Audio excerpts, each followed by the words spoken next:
Siz yolun hərəkət hissəsindən keçdiyinizə görə tərəfinizdən saxlanılmısınız.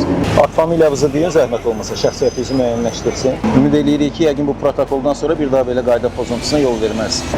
Keçsə sənin üçün yol bağlayıram, keç.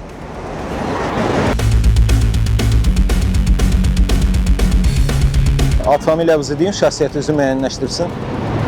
Barınızda inzibati protokollaşma aparılacaq. Nə deyə bilərsiniz? Yolun hərəkət hissəsindən bu keçən vətəndaşlara nə deyə bilərsiniz? Keçmək olmaz, mən tanımıram. Keçmək olmaz, amma siz özünüz keçirsiniz. Rayondan gəlmiş adam, yoldaşım süpürgəsi.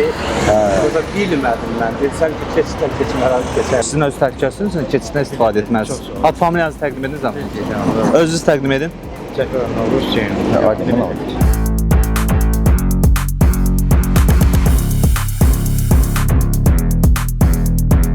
Sağ olun.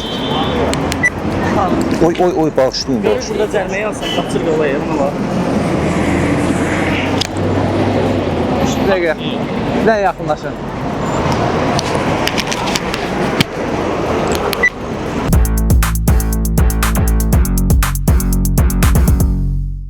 Jetur, gələcəyə toxunmağı sevənlər üçün.